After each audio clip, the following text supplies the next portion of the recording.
Bien dans son job pour parler de sophrologie avec Marie Roux. Bonjour Marie. Bonjour. On est très heureux de vous accueillir.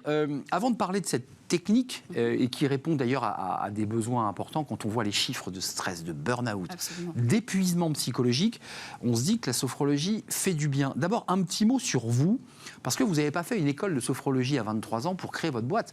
Vous avez d'abord travaillé en entreprise, dans des grandes entreprises. C'est comme ça que démarre votre aventure. Absolument. J'ai fait un parcours, on va dire, à peu près classique. J'ai fait une école de commerce, j'ai été diplômée, j'ai eu un master, j'ai travaillé dans de grands groupes, de plus petites entreprises aussi. Et c'est vrai que la sophrologie, à cette époque-là, c'était assez abstrait pour moi. Je ne m'étais pas vraiment penchée dessus. Et c'est en travaillant au fur et à mesure, en fait, de mes expériences en entreprise. Pour la petite histoire, j'étais commerciale, donc un métier assez stressant. Et donc, j'ai découvert ces techniques de gestion du stress. J'ai aussi observé, en fait, dans mon environnement, des personnes qui n'étaient pas bien dans leur travail, même si l'équipe était top, même si l'entreprise était intéressante, elle n'était pas épanouie et ça se répercutait sur toute l'équipe en fait. À quel moment vous rencontrez la sophrologie et à quel moment vous dites je vais faire basculer ma vie, parce que en fait, vous faites basculer votre vie aussi.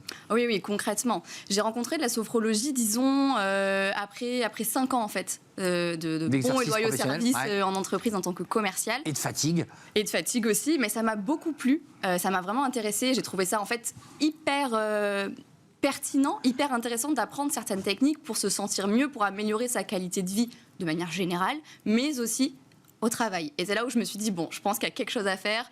Je pense que ma mission de vie, on va dire, elle ne s'arrête pas à mon métier de commercial. Et donc, je me suis formée à la sophrologie et j'ai décidé d'aller plus loin, d'en faire mon métier en cabinet, mais aussi en entreprise. Accompagnement des collaborateurs, des cadres, mais aussi des sportifs, parce que la sophrologie, ça marche très très bien chez les sportifs de haut niveau. Concrètement, si vous vouliez définir cette activité, c'est quoi la sophrologie ?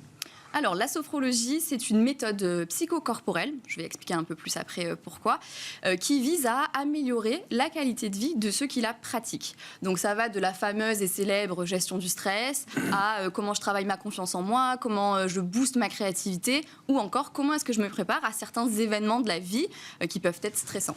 Alors, ce que vous soulevez là et que je trouve passionnant et qu'on ne dit pas assez, c'est le lien entre le cerveau et le corps. Parce que quand on prépare un événement et quand on vient sur un plateau de télé, ce qui est le cas de certains de vos collègues qui sont à votre place, ils travaillent d'arrache-pied à prendre de très belles notes, ils les posent ici, sans jamais penser qu'ils ont un corps qui va vivre sur ce plateau. C'est ça l'enjeu en fait. Exactement. Le corps et l'esprit sont connectés. En fait, on a tendance à l'oublier, vous le dites très bien. Mais quand vous êtes stressé, je pense que tous ceux qui nous écoutent l'ont déjà vécu, on a le cœur qui bat vite, les mains moites, les jambes qui tremblent, on a peut-être mal au ventre, la nausée. Tout est interconnecté, donc c'est important de passer par le corps aussi pour apprendre à déjà comprendre son corps, mais aussi apprendre à évacuer les tensions qui peuvent s'y loger. Vous, Marie, vous avez une palette, évidemment, de patients ou de clients. Je pense qu'on dit plutôt clients d'ailleurs que patients, parce qu'on n'est pas malade au sens propre du mot.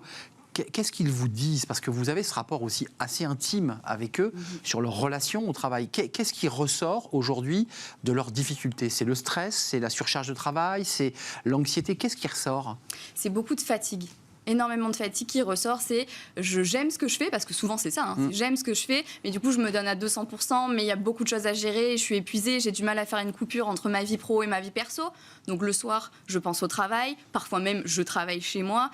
En fait, les personnes qui viennent me voir ont beaucoup de mal à séparer cette vie personnelle, cette vie professionnelle, ce qui fait que ça les épuise finalement petit à petit. Et donc les outils que vous leur apportez, à la fois, j'imagine qu'ils viennent, vous venez en entreprise ou vous leur dites, vous venez au cabinet et on enclenche un processus qui va durer quoi ? 1 mois, 2 mois ? Comment ça marche ? Alors, il y a les 2 cas de figure. C'est-à-dire, je vais en entreprise intervenir en séances, ateliers de groupe, on va dire. Par exemple, là, j'ai des entreprises chez qui je vais tous les mois ou d'autres tous les trimestres pour faire un atelier sur une thématique précise. Et puis, il y a aussi les personnes qui vont venir au cabinet, qui font la démarche de contacter une sophrologue ou un sophrologue parce qu'ils sentent que ça ne va pas. Et dans ce cas-là, effectivement, quand c'est individuel, on part sur un parcours, j'ai envie de dire, un parcours d'accompagnement qui est co-construit du coup avec la personne qui vient me voir, sa situation, sa problématique. Et puis petit à petit, on avance justement vers un mieux-être. Vous réglez quoi pour ces personnes ? Parce qu'elle vous dit, je suis très fatiguée, donc l'objectif, c'est qu'elle retrouve du dynamisme, j'imagine, c'est ça l'objectif. Bien sûr. Et j'imagine retrouver de la performance. Il y a quand même un enjeu de performance pour les salariés que vous rencontrez. Ils se trouvent peut-être parfois en difficulté face à ça. Absolument, on leur apprend, alors je leur apprends à justement retrouver cette énergie, savoir faire des pauses intelligemment, des pauses efficaces. Je leur apprends des exercices aussi pour gérer toute cette charge mentale, parfois cette pression qui peuvent se mettre à eux-mêmes, hein, ça ne vient pas forcément de l'entreprise. Mais bon, il y a une responsabilité de l'entreprise là-dedans qu'on ne peut pas nier. Les DRH vous regardent comment? Parce qu'il y a eu, il y a quelques temps maintenant, mais la sophrologie, on se dit oh là là, mais qu'est-ce que c'est que cette chose? On ne comprend pas bien. Et puis aujourd'hui, j'ai le sentiment que ce sont des sujets sur lesquels les DRH sont très ouverts. Alors, très ouvert, il y a encore un peu de travail. On est d'accord, voilà. Mais oui, vous avez raison. En fait, ce que je constate, c'est que depuis le confinement, depuis le Covid, il y a eu un changement de paradigme au niveau du bien-être au travail, du bien-être de manière générale, de la façon de travailler. Donc, pour les collaborateurs, c'est devenu une priorité. Donc, forcément, les entreprises, elles aussi, s'adaptent à leur temps, s'adaptent à ce qui se passe. Et donc, il y a un petit changement.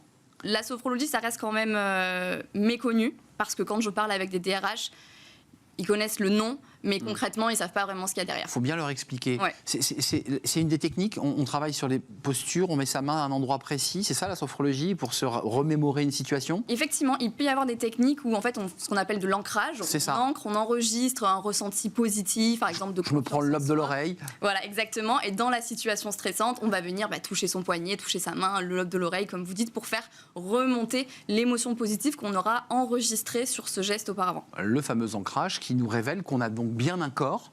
Exactement. Ce corps, il ne faut pas le maltraiter, il ne faut pas le négliger non plus.